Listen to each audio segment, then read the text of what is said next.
Hello, this is the Greg Larson Show. Before we do anything, I want to say that if you're listening to this as it comes out on February the 12th, Thursday, February the 12th, Isaac Herzog, the president of Israel, is going to be in Melbourne. There's a big protest happening at Flinders Street. You got to go there. You got to fucking show this cunt he's a fucking dog. Get down there. I was at their protest the other day. There was another one the other day. There was heaps of people. Get heaps more people. Isaac Herzog, fucking dog. You heard it here first. Fucking low dog. Fuck the cops. The Sydney cops who bashed everyone. Are they going to bash more people? Let's find out. Get 'em. Fucking cops. Fucking dog ass prick.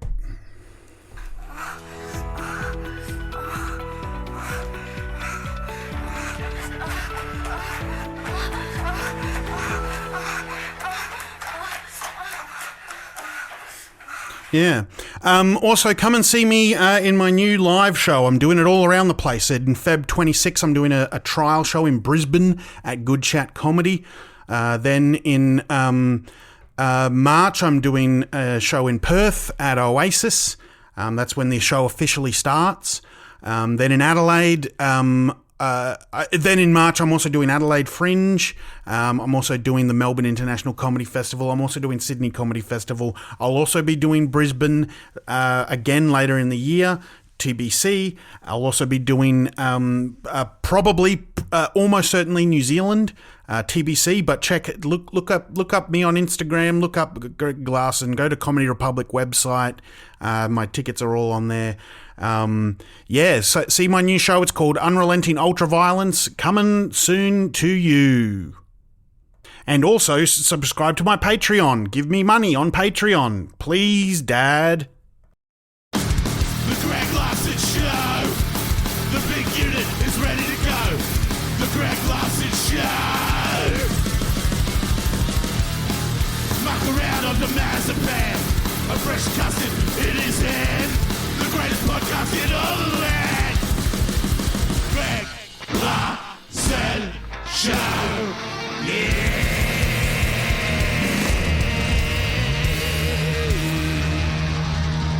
Great, just what we need, another podcast show.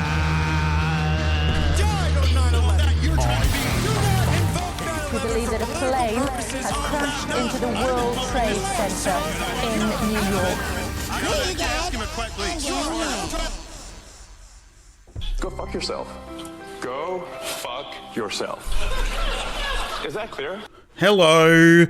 So I'm going to start off doing a little series, a little mini series on political ideologies.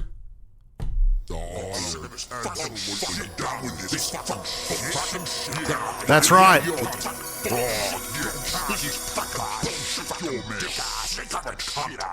Yep. I'm going to do a whole segment, on a whole series on different political ideologies. I'm going to go through them all.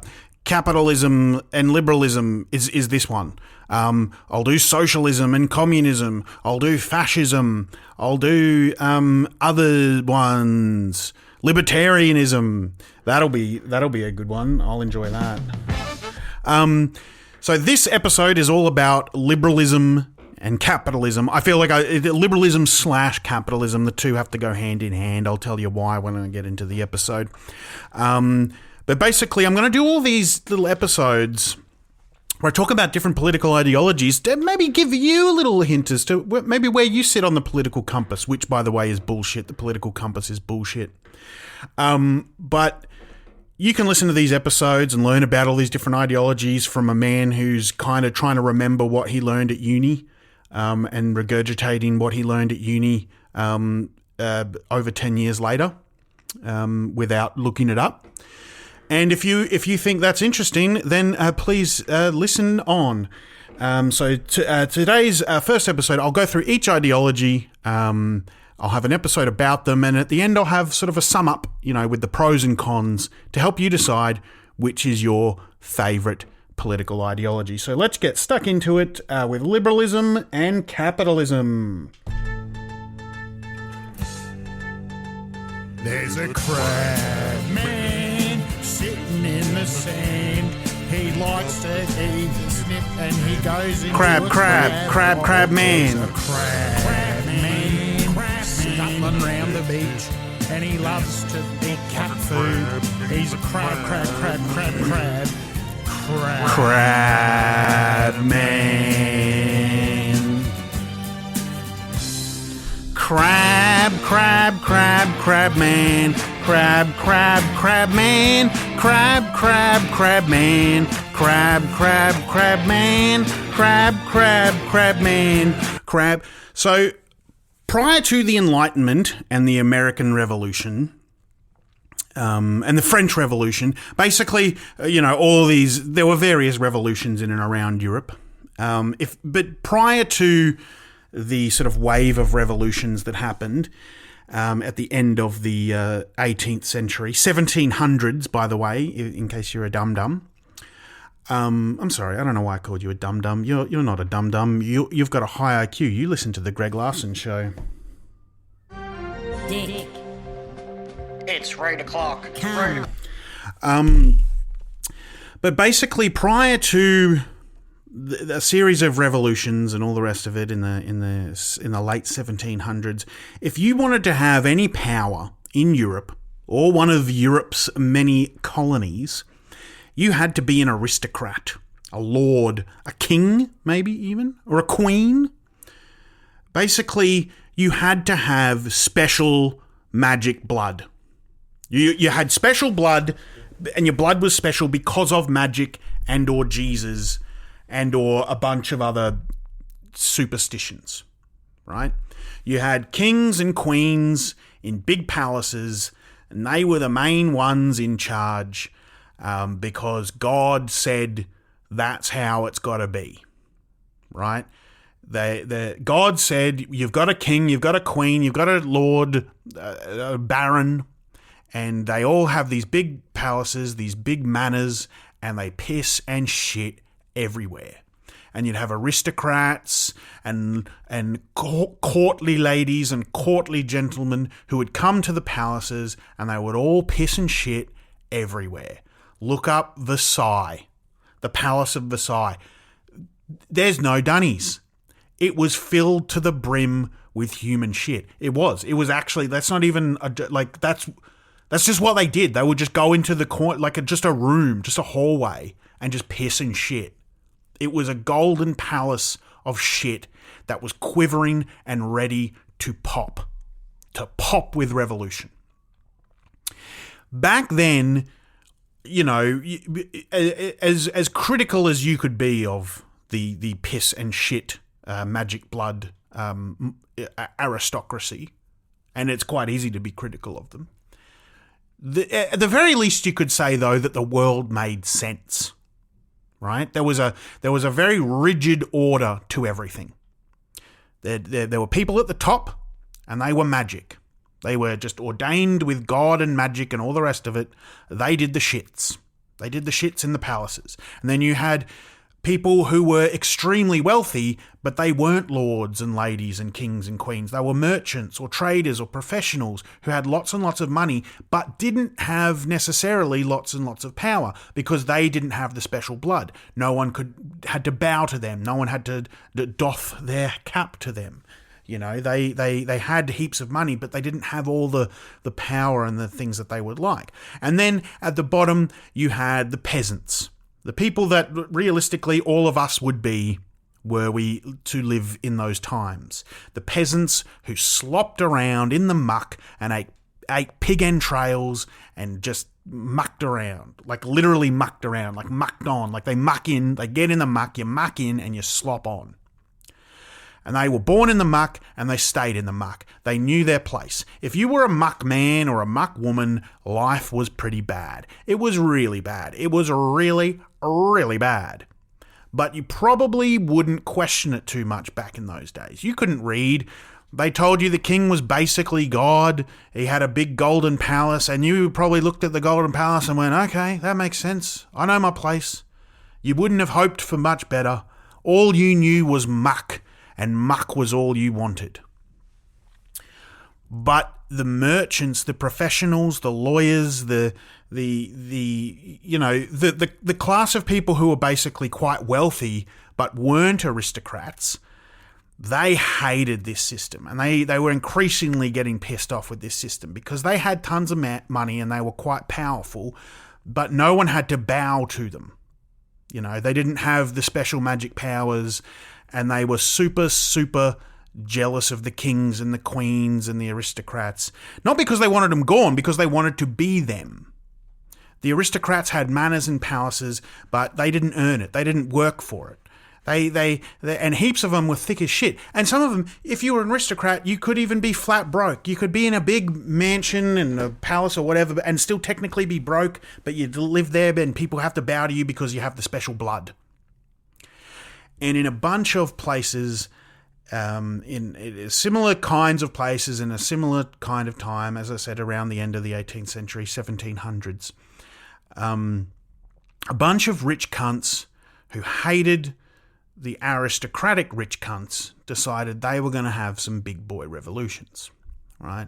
And the merchants and the lawyers and the professionals and whatever, like the people that I'm talking about, the money people in America, were a bunch of cunts called the Founding Fathers, right? Now, these were all people who are extremely wealthy. They loved slavery, which even at the time was, a lot of people were like, that's pretty dog shit. Like, people say, oh, you got to judge them by the time. And at the time, there were lots of people going, nah, slavery sucks, dude. But they all had slaves, or most of them had slaves. And they wanted to be big boys in big castles. And so they had a thing called the American Revolution. But they didn't really necessarily want to be America. They didn't necessarily start out wanting an independent country, right? There's two things about the American Revolution that I want to explain. Two things. One is they didn't want to rebel against England and make their own country. They wanted to stay English. Initially, at the beginning, they wanted to be English. They just wanted to be the big boys. They wanted to sit at the table. Jefferson and Benjamin Franklin and all the rest of them. I don't know about every single one of them individually, but most of them, they were like, no, we love the king and we want to be English. We want you to make us a lord or whatever the fuck. We want to sit at the table with the king. We want to suck the king's dick. We want to gob off the king's hot schlong. We want to gob it off hard.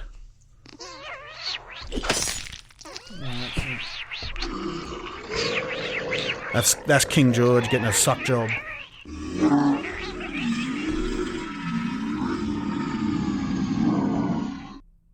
So that's the first thing that they wanted. The Founding Fathers, they wanted to stay English and also to suck the king's dick. The second thing they wanted to do was kill heaps and heaps and heaps of Native Americans and take their land. And it's what's kind of funny about this whole thing. Not that's not funny. What's kind of funny, not ha-ha funny, but funny as in like, I wouldn't have expected that, is that it was actually the English back in England that were like, no, don't take any more of the Native Americans' land. Please don't kill them all.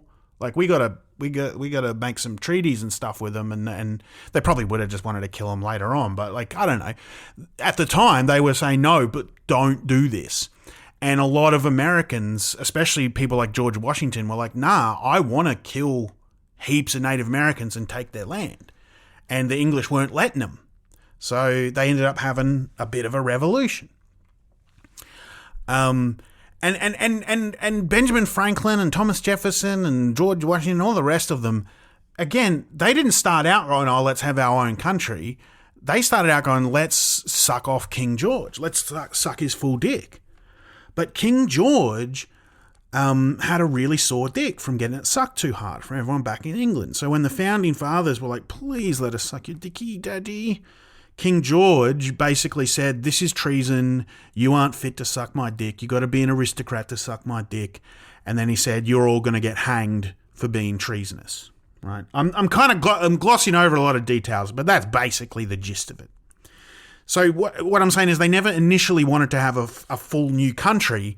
The king just kind of forced their hand, right? They just wanted to be recognized as full English, full English with full English rights. And I'm talking about them specifically, the wealthy landowners. They didn't give a shit about the citizens. They just wanted to be like their aristocrat brethren in England, and they couldn't get that. So then the revolution happened, right? And they invented a new country. And they invented this new country with this concept that I don't know who started it, I don't care, called liberalism, right? Liberalism. And that's what today's episode is all about, liberalism and capitalism, because those two things you kind of have to say at the same time, I feel like, anyway. But this is, they invented a new thing called liberalism.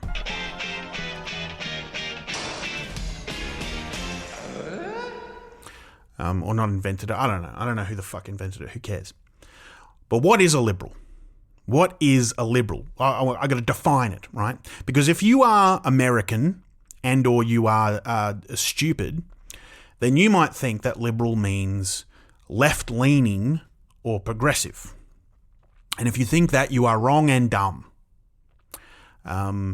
You shouldn't think that because it's not correct. First of all, the entire political compass is bullshit. I've talked about that before, or maybe I'll talk about it again, but you can't quantify political ideologies. There's just ideologies, and some have merit, some don't have merit, some are based in fact, some aren't based in fact, but there's no spectrum, right? And part of the reason that liberalism is so successful is because we invented the concept of the political compass during the age of liberalism, and therefore just chucked liberal at the center of it. So you go, all right, cool. This arbitrary compass that we've invented.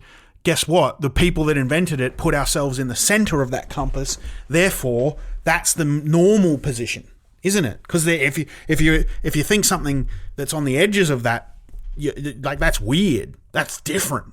But if you think something, if you agree with us, then you're in the middle, and middle is good. Middle good, outside bad. Anyway. A liberal has nothing to do with whether you're left or right or like progressive or whatever. I mean, it's progressive if you're from a country that isn't liberal, because progressive just kind of means like, progressive means you want new things. Conservative means keep things same, change nothing. But basically, liberals believe that there should be a government that is not derived from magic, right? Because in absolute monarchies and stuff, and in countries that are theocracies, right? Countries where, the head of state is also the head of the church or the head of a fucking various religions or whatever. It's all based on kind of myths and legends and magic, and there's like a ceremony, and they go, we got a special magic oil and we spray it on your body, and then you go and you all slop around.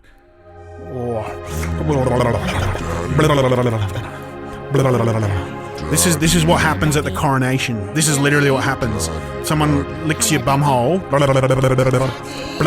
While this sound I just recorded from King Charles's coronation.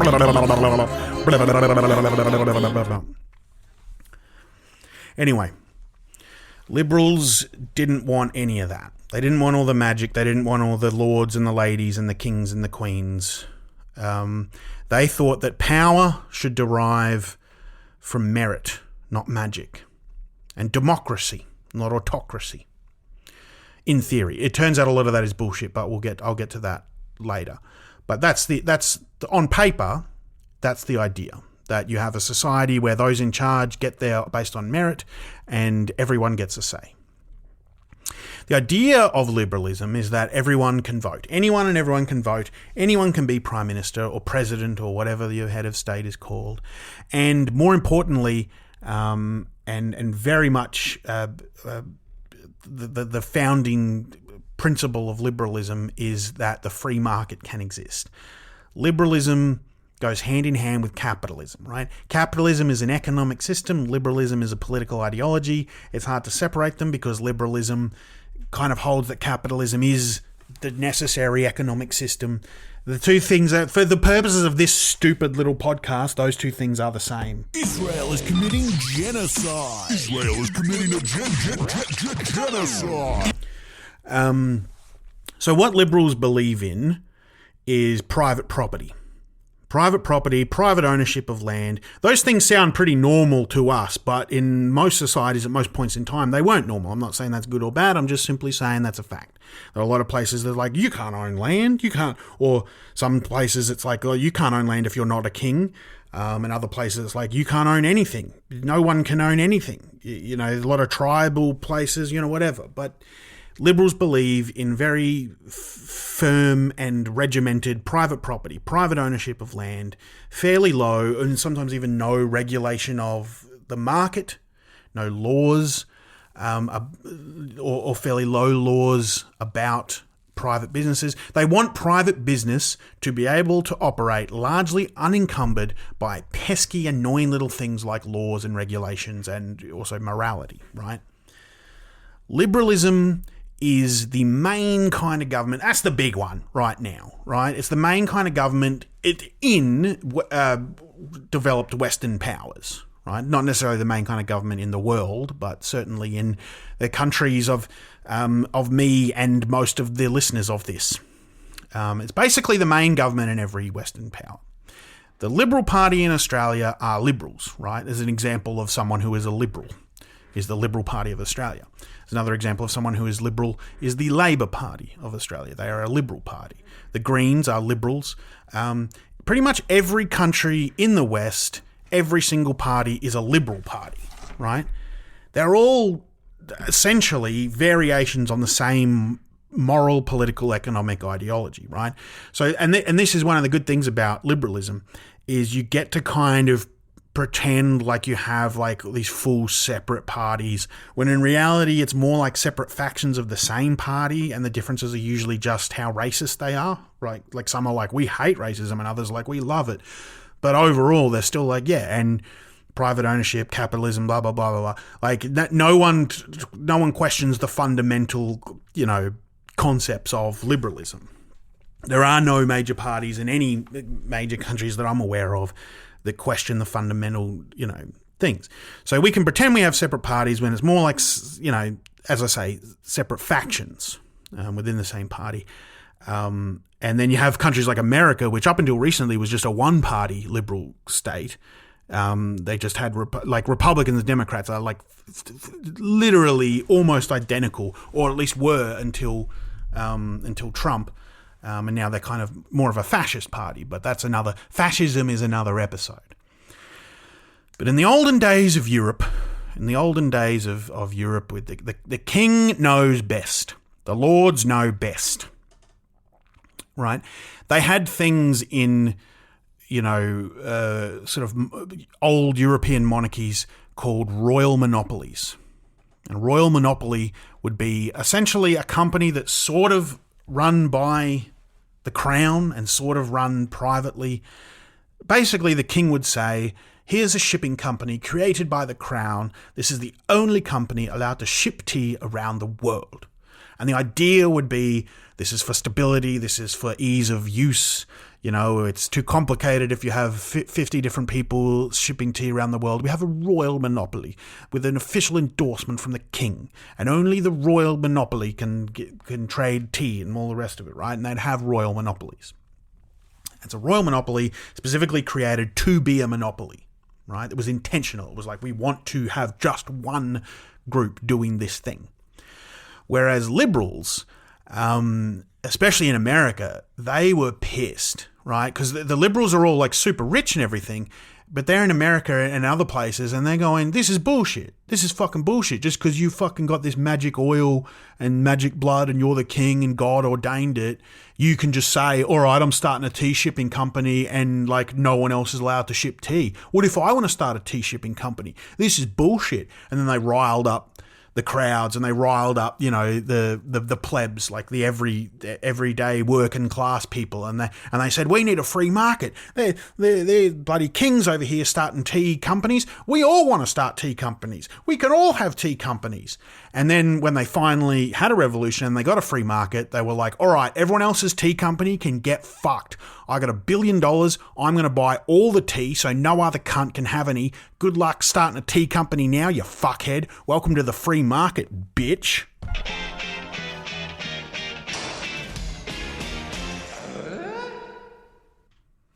So royal monopolies were replaced with what economists call natural monopolies.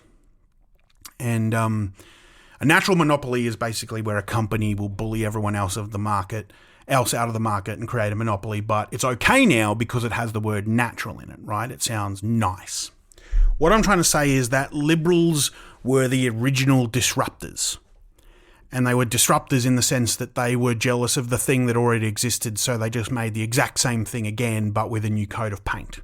Right? That's what a disruptor is. That's what a liberal is. Because under an absolute monarchy or an aristocracy, you had a rigid class structure that could not be changed, kind of by design, kind of by law. Right? Sometimes it was specifically written into law, sometimes it wasn't necessarily, but it was specifically designed and explicit that if you were born a muckman, you died a muckman. Right? And people accepted it. A lord is a lord. You don't get to become a lord. You either are a lord or you're not. That's how it works.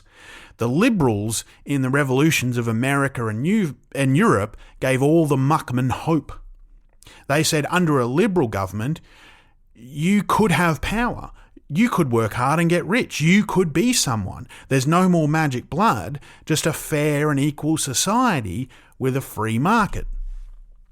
In reality, whether you lived in aristocracy or you lived in, the revolutionary America or France or wherever, you're born a muckman, you die a muckman. Right? The aristocrats just got replaced with capitalists. Taxes got replaced with fees. Royal monopolies got replaced with natural monopolies. If your dad owns a bank, then you own a bank. If your dad works in the mailroom, you work in the mailroom. What made liberalism so much more successful was the hope, the dream that possibly you could make it big. Now, the liberals said early on, in America, in their fucking whatever it is, the Declaration of Independence or the Bill of Rights or the Constitution or whatever those stupid documents they have are, they said that all men were created equal. And when they said that, they literally did mean men. Specifically, they meant men. They weren't just using it in the way that they meant to say mankind or what. No, they meant men, not women. And they also specifically meant white men. And they only meant land-owning white men. If you were a white land-owning man, you could have rights and you could vote. If you weren't, you didn't. A slave in a monarchy just became a slave in a liberal democracy. A kid with a black lung working in a coal mine for King George became a kid with black lung working in a coal mine for some fat cunt who owned a bunch of other coal mines. And with the transition away from aristocracy came a new shift in motivation, a shift in morals, a shift in the way people see society. Capitalism became the new guiding economic principle, and the economic principle was the only principle that mattered to liberals. Aristocrats were rich dogs who believed that what they had was ordained. In various different societies, in various different places on earth, the commonality is that they believed God had ordained it, that it was the natural order, that some were born to rule, some were born to be lords, and others were born to serve and be peasants. And aristocrats often felt that part of their role in society was to be things like patrons of the arts. That like a lot of great art from Europe in the Middle Ages and the Renaissance was paid for by aristocrats who would commission people like Mozart or Michelangelo to create great paintings or operas. They believed that their society existed for the glory of God. They believed in big things like destiny and fate. And the capitalists and the liberals are the same thing, is what I'm saying, but they chucked all those grand notions out the window. They weren't born with magic blood. They were just born with a shit ton of money. So for them, money was the first, second, and third priority. If something had no financial value, it had no value at all. Profit is the goal. Whether it's the arts, whether it's factories, farming, whatever. If something made a profit, it's good. If it didn't make a profit, it's bad. Basically, What I'm saying is not a lot functionally changed, except the world used to be run by rich pedophiles who liked Mozart, and now it's run by rich pedophiles who like Kid Rock. And I want to now explain... Oh, pedophile.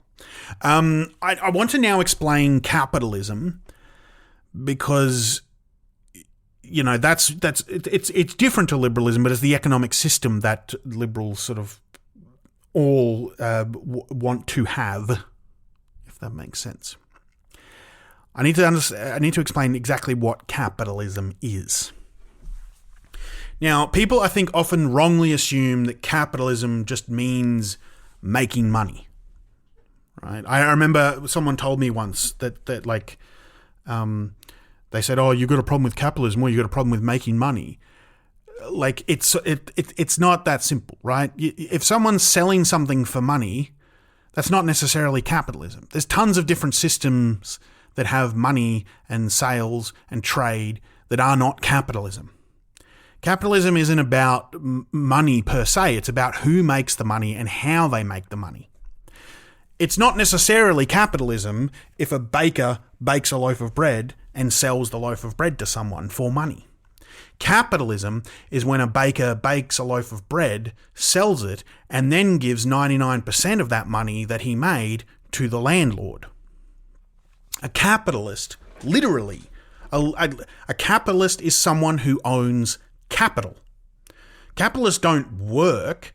A capitalist doesn't work in a factory. A capitalist owns the factory. If you work in a factory and you like capitalism, that doesn't make you a capitalist. That means you're a worker in a capitalist country. If you're a capitalist, is the person who owns the factory. The capitalist, the one who it's not the manager of the factory. It's not necessarily the CEO. It might be, someone might be the owner and the CEO, but they don't have to do any work to be the capitalist and to make all the money. They just own it, and they get the vast majority of profits that the factory makes. And the reason that they own it is because their dad owned it. And the reason their dad owned it is because they were born rich. And then go back all the way in time until you finally get back to someone who just bopped someone over the head with a bit of wood and took their money.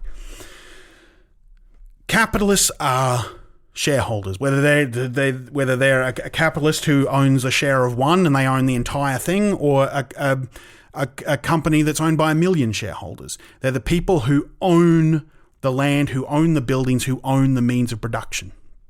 And if the company does well, they are rewarded with more money.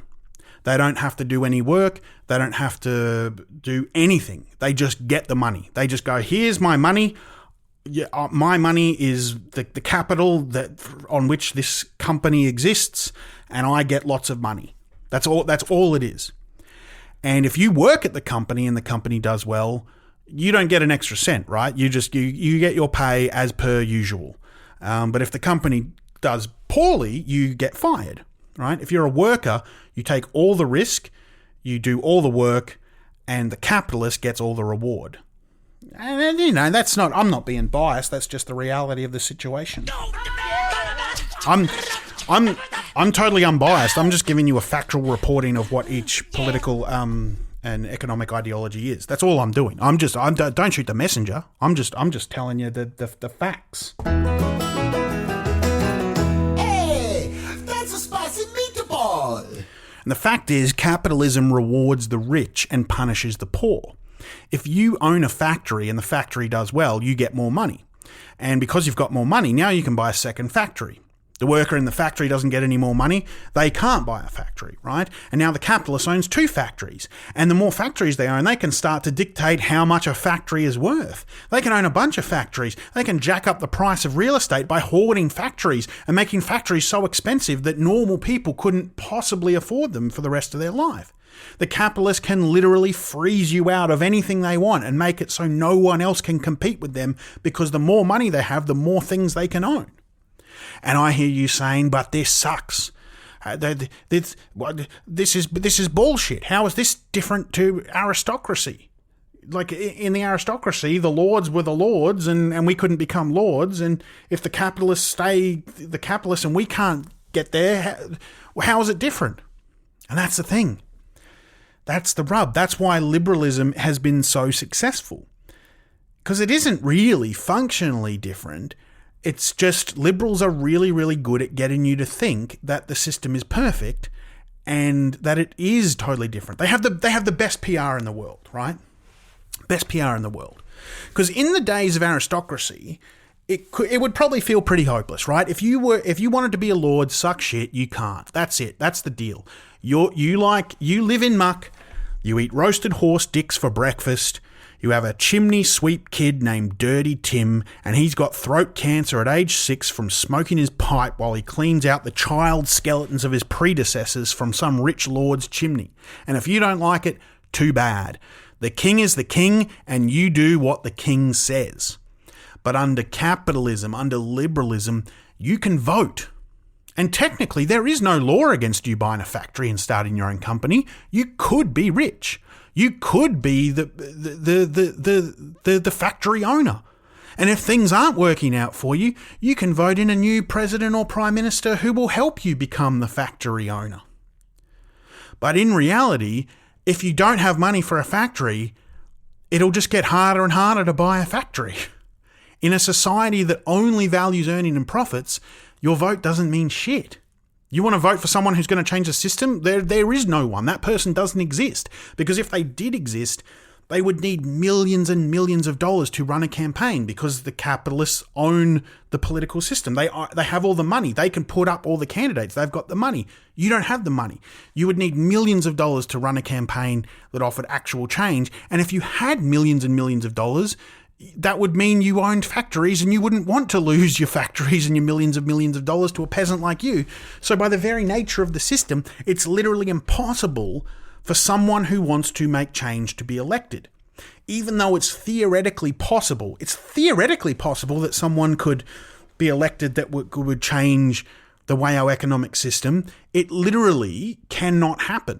The system doesn't work like that. Unless a rich billionaire coal mining magnate gets visited by 3 ghosts and decides to donate their fortune to creating a new political party for working class people, and they repent and they lick your asshole, there's nothing you can do. There is absolutely nothing you can do. But the genius of the liberal system is it seems like there is. Because there's nothing legally stopping you from owning a factory and becoming the prime minister. And liberalism has gotten a lot of help from the global trade, from technology and global trade of the 20th and 21st century, right? That really helped liberalism's PR with a massive bump, because the old monarchies and the old aristocracies, they all needed slaves, right? They had literal slaves and they had wage slaves. And when I say a literal slave, I mean someone who is literally in chains, who's human property. And a wage slave is someone who is technically free, but they owe their boss money because the boss is like, oh, to work here you need a hammer, and the hammer costs $100, but I only pay you 10 cents a day, and I charge interest on the hammer, so you'll never earn enough to pay off the hammer, so I basically own you and you can't quit. Right? In the olden days, in the aristocracies and all that, in Europe and in America, they had literal slaves and they had wage slaves working in really, really shit jobs. Up in chimneys, dying in coal mines, kids in factories working 16 hours a day, getting their arm caught in machinery, getting ripped off. And this is around the time of Karl Marx, this new thing called socialism. I'll go into that in another episode. People were starting to get sick of this shit. They were like, this is fucked up, man. This is fucked up, man. This is fucked up. You can't fucking do this, man. Israel is committing genocide. So what the liberals and capitalists kind of did was genius, right? It was quite genius. It's kind of like people were like, you can't have slaves anymore. We can't do this slavery stuff anymore. You can't have kids working in fucking coal mines anymore. You can't have all this shit. And liberals and the capitalists, they did what Trump does. Just do it and then just say, no, I didn't. No, I just didn't do it. Just pretend that you just lie. Just straight up lie. If you just lie really big, people don't know what to do. They just go, okay, and they believe it. They fucking just believe it. It's crazy, right? We all bought it. And so we walk around now saying, well, you know, our society is better than it used to be because we don't use slaves. We don't have slaves. We outlawed slavery. We have made slavery illegal. In all these countries I'm talking about, in all these liberal democracies, slavery is illegal, right? But we're just like, oh, we'll just send the slaves to other fucking countries. Like, you think any of the stuff that we have can exist without slaves? We got planes, high-powered cargo ships. The capitalists can now afford to just send all the shit work, all the really fucking shit work that slaves would do to countries that either don't have functioning governments or they have governments that think that human rights is just a suggestion. There are more slaves, and I mean literal slaves, humans that are owned as property. There are more slaves living on Earth today than at any point in human history. We just don't have to look at them. So problem solved, right? I had a coffee this morning. I didn't see the slave picking the coffee beans in my coffee. I didn't see the slave picking the cocoa beans in my Snickers bar. I didn't see the kid making my t-shirt in a sweatshop in Bangladesh. So if I don't see it, it basically doesn't exist. And it's not us that are doing it. It's illegal. All these things are illegal in Australia. We don't do slavery. It's illegal. We don't do it. It's not us. We just have it farmed out to sweatshops and actual slaves in third world countries, you know. So technically we can say it's true. We don't have slaves. We don't have any slaves. Yet there are more slaves living today than at any point in human history, and all our stuff comes from them. But well, it's fine. So that's the thing about liberalism and capitalism. It's the illusion. Everything I'm saying, by the way, is just a factual analysis. There's no opinion in this. I'm not putting opinion in this. This is not a biased. I just want to give you guys the facts and let you know so you can make an informed choice about which system of government and which economic system is better. So anyway, capitalism, liberalism, it's an illusion of choice, the illusion of freedom. In an absolute monarchy, you don't even have the illusion, right? It is very explicitly told to you, you cannot be the king. You cannot be a lord. You are a muckman. Stay there. But in a liberal democracy, you do have the illusion. You can't ever actually be prime minister. You can't. You can't ever be the CEO. But there's no law that says you can't. It's just physically and literally impossible, but there's no law that says you can't. There's nothing legally stopping you. But the big problem that we have now, and this is why I believe, we're getting into really shit. Things feel like they're popping off in a big way, in a big bad way, and it's the thing that people sort of, you know, don't talk about too much, but capitalism, and again, I'm not being biased or giving any opinions here, this is just a factual analysis. Capitalism is a bust out, right? A bust out. And that's a mafia term that I know from Sopranos. Any Sopranos fans listening will remember there's a scene in The Sopranos in season 2 where Tony Soprano, there's a guy that owns a sporting goods store, and he also owes Tony Soprano a lot of money from gambling debts. He's a degenerate gambler. So this guy owes Tony Soprano a lot of money. So Tony says, all right, you owe me a lot of money you can't pay. I'm going to take over your store. And Tony takes over the store, and he gets lines of credit. He orders sporting goods that he's never going to pay for. He gets it all on credit, right? He just racks up debts and debts and debts. And then he takes all those sporting goods and he sells them on the street for a ton of fucking money. And then when the bank comes knocking, the store gets closed down, forced bankruptcy, and Tony walks away with a nice, tidy profit. Now, yes, Tony Soprano was acting illegally, but the only thing that separates legal and illegal when it comes to money in this society is whether you have a permit or not. That's not someone trying to cheat the system. That's a functional description of how capitalism works. Profit is the only thing that matters. The only purpose of anything in liberalism, in capitalism, is profit, right?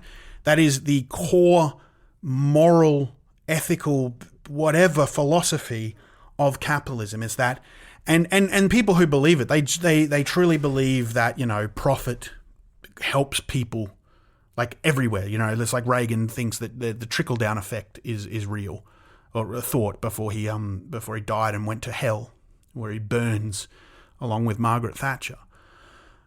But profit is literally the only thing that matters. It's the only point to anything. Companies don't exist for the glory of God. They don't exist for the betterment of the kingdom or the crown. They don't exist for the workers. They don't exist for society. They exist for one reason and one reason only: to make more money all the time. And that's why we can feel so disconnected sometimes, because we have morals and we have ethics, and we look at the news and we see things that don't make sense to us, right? Like you see a politician, you'll see Anthony Albanese, whoever, denouncing and condemning a war criminal and saying this person is terrible and they should be sent to jail. But then another, even worse war criminal is invited over for a cup of tea. I'm talking about Isaac Herzog, the president of Israel, who is a war criminal and kills kids. Who is a welcome guest here in the Australian government. And that's not because the Australian government cares about either of, like, and the war criminal I'm saying they're condemning and denouncing is Vladimir Putin. Or it could be fucking anyone. It could be fucking anyone, right? There's a million people that get condemned and denounced, right? Morals have nothing to do with whether they're condemning, denouncing, or inviting someone over for tea. It has nothing to do with it. It just doesn't. I hate to shatter your illusions, but it's got nothing to do with any of that. Capitalism and liberalism is only, like, morals, ethics, whatever. Something's value is only measured by if it is profitable. Does it make money? If it is profitable, it is good. If it is not profitable, it is bad. Our government likes Israel because there is money to be made. There are companies that have deals with Israel. There is trade. There is tourism. There is dollars to be spent. There is money to be made. There's not really much money to be made with Russia, so who gives a shit? We can call them out and denounce them. There's not much money to be made with North Korea. Then you got things like China, where it's like, oh, fuck, there's a lot of money. But also, like, we're worried they're going to horn in on our money in the future. So we're like, cautiously going, oh, we condemn them, but also we'll do business with them. Because it's whether we condemn them or not. It has nothing to do with morals. It has everything to do with, is there profit in this or not? The capitalist is in charge of liberal society. And the capitalist only cares about profits. That's why Isaac Herzog is invited to Australia, because it's profitable to have good relations with Israel. That's it. That's all it is. That's all it is.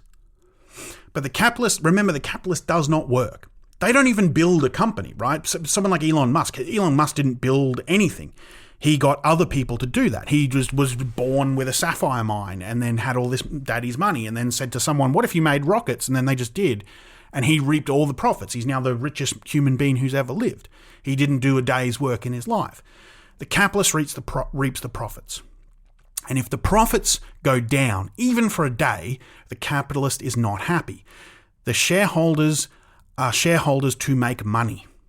The red line must always go up. That's the biggest problem with capitalism, right? And that's why it's a bust out, because the red line always has to go up. That's the entire point of this whole fucking racket. If the red line doesn't go up, things go bad. And anyone who understands anything about anything knows that it is impossible for the line to go up forever. Infinite growth is literally impossible. The red line will have to either flatten out or go down at some point. It has to. There's literally a point where a company cannot become more profitable. And there is a concept that I hear people talk about on the internet. That concept is called enshittification. I have no idea who invented it. Some YouTuber invented this concept called enshittification. I've heard a lot of people talk about it, and I think they misunderstand it. They think that it just sort of means companies start getting shit because they lose sight of what their goals are. But you got to remember, a company, I don't care what the company is.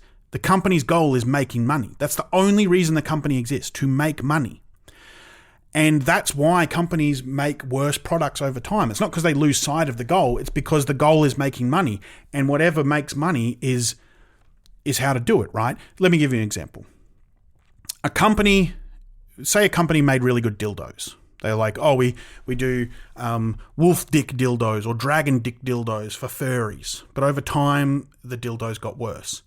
They started using cheaper materials, started making dildos that didn't look like a wolf's dick. The company had been enshittified. But that's not a bug, that's a feature. It's the inevitable end of capitalism.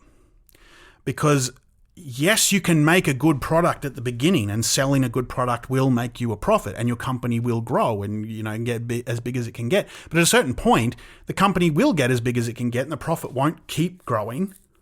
And in capitalism, the profit has to keep growing. Otherwise, the capitalists will dump their shares and the company will collapse.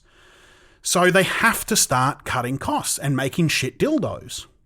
If you dominate the market, the only thing you can possibly do to increase profits is to make your product worse, to cut corners, to take money out of the production phase so you make more profit in the selling phase, right? And it doesn't have to be a physical product. Google did this. This is literally true. You can look this up. You can Google it. You can Bing it. You can fucking Ask Jeeves it. Google made a conscious decision to make their search engine worse because Google achieved market saturation. They had gotten so big that anyone who will search for anything is using Google, right?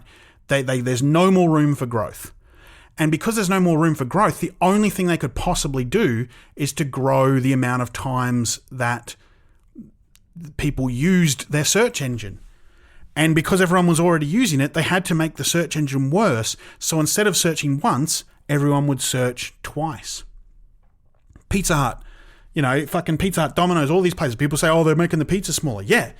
It's not that they've lost sight of their goal or what they do. It's that their goal is making money. And to make more money, they cut corners on their, they make the same money with fewer ingredients. So the profit goes up, right? If the red line flattens, they have to cut corners somewhere. They have to start making pizzas smaller, and then maybe people will buy more pizzas. Maybe, people will spend the same dollar value on a pizza that costs half as much to make, right? And the profits go up, and the red line goes up, and the shareholders are happy.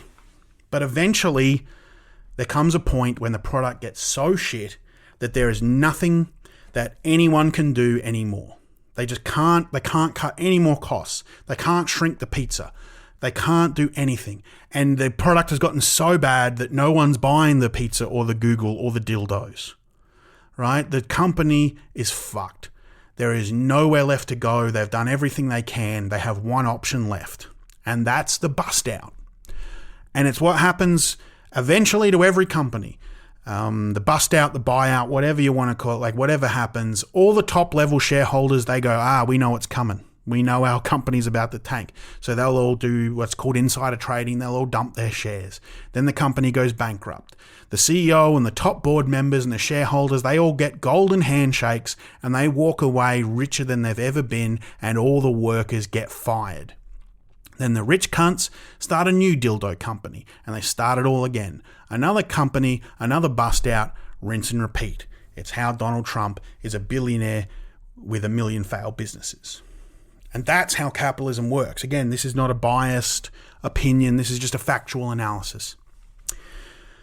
The problem that we have now at the moment is we're in the societal bust out phase, right? Where we've reached critical mass, where it's not just one company or two companies that's busting out, it's every company. Every company's making shit products. Everyone has a monopoly on everything, and everyone's doing shit. Like in Australia, there's only 2 supermarkets left, and they can do whatever they like, and there's nothing anyone can do. If you don't own a house, you never will. It's over for you now. Normal people soon won't be able to afford rent. I mean, most normal people can't afford rent. The average cost of rent in Australia is much, much higher than the average wage. Things like petrol will become, luxuries. The cost of everything is going up. The world is heating up to the point that huge portions of land will become uninhabitable. In short, liberalism and capitalism are about to collapse. The entire market will crash, governments will fall, society will collapse, and we will all eat each other like goblins in the biggest bust out in human history. But don't worry, because all the capitalists will be fine. They know this is happening. They've already built their own bunkers in places like Byron Bay in Australia and New Zealand up north of Auckland. All the rich cunts have their bunkers and their $1 million mansions stocked with all their doomsday shit. And while we eat each other, they'll be having pedophile parties and dancing the night away like it's 2005, and they're all back on Epstein's Island watching Bill Clinton suck off Donald Trump as he shits himself in his big boy nappy.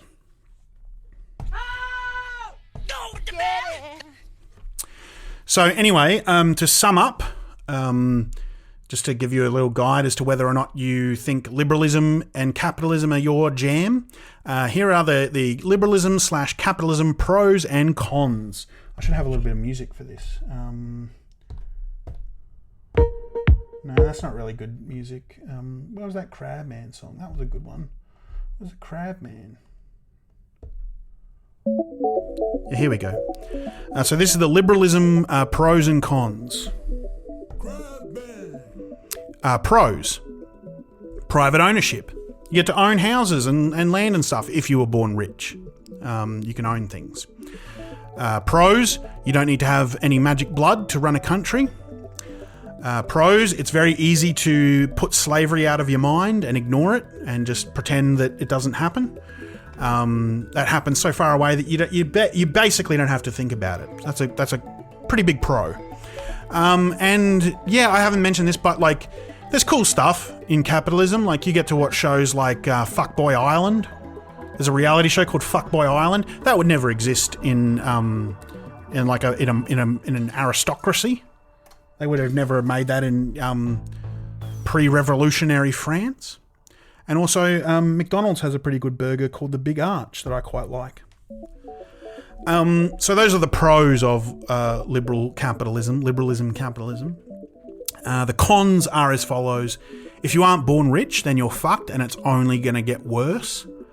Another con is there's more slavery today than ever before in human history. So, you know, pretty bad if you're a slave. Another con is because money has replaced God and religion and all forms of art and culture with clickbait, social media slop designed to move units, life feels pointless without any form of meaning. We're all just sitting around watching AI videos of Homer Simpson and Bart Simpson singing a song about how they love to drink each other piss, and we know now that life has no meaning. And the final con is capitalism caused global warming and we're all going to die. So yeah, let me know in the comments, what do you think? Is capitalism and liberalism your jam? Is that your cup of tea? We'll have more political ideologies next week as we continue with a different one.